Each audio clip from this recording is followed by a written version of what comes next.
Hi guys! Kumusta kayong lahat? May tinapay at saging ba kayo sa bahay? Kung mayroon, tara, gawin natin yung masarap at madali ang breakfast. Napakadali lang nito at napakasimple lang at kunti lang mga sangkap na kailangan.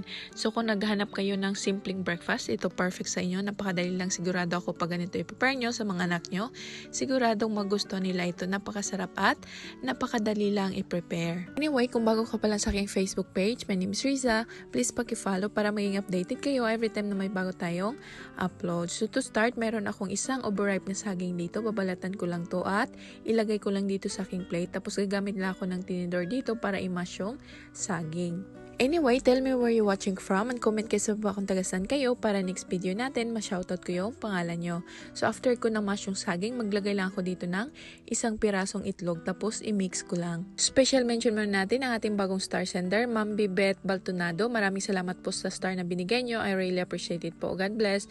Please guys, follow nyo po yung Facebook page niya. So ngayon maglagay lang ako dito ng cinnamon and kunting salt and then i-mix ko lang. Mga mami, subukan nyo po tong recipe na to kung naghanap kayo ng madali ang breakfast. Ito perfect sa inyo. Siguradong pag ganito i-prepare nyo, magustuhan nito ng buong pamilya nyo. So ngayon naglagay lang ako dito ng butter sa aking frying pan and then i-dip ko na dito yung tinapay natin sa banana egg mixture natin. Ayan, ganyan lang po and then ilagay ko lang dito sa aking frying pan. And lulutuin ko lang ito for few minutes. Shoutout muna tayo kay Rosila Habuk from Sorsogon City, Lailani Amulato from Maco, Davao de Oro, Selena Lorchano from Quezon City, Carmelita Macalanda from Canada, Jean Almasan from Bahrain. Maraming salamat po sa inyong panonood. Ingat po kayo. So ayan, baliktarin ko lang to para maluto naman yung kabilang side. If you're still watching this point, it means nagustuhan nyo yung recipe natin. So paki-heart na tong video na to at comment kayo sa baba.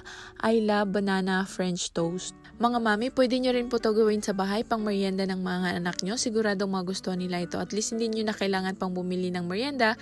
Gawa na lang kayo sa bahay. Sigurado pa kayo na malinis ang kinakain ng mga anak nyo.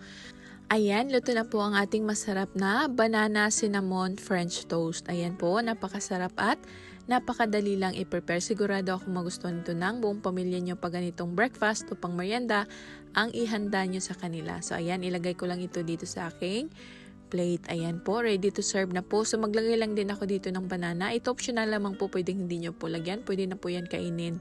Lagyan ko lang ng banana at maglagay na rin ako dito ng chocolate sauce para mas healthy. Pwede po kayo gumamit ng honey kung mayroon kayong honey sa bahay. Ayan, so ready na po ito i-serve. Ayan po, napakasarap na breakfast o pang merienda.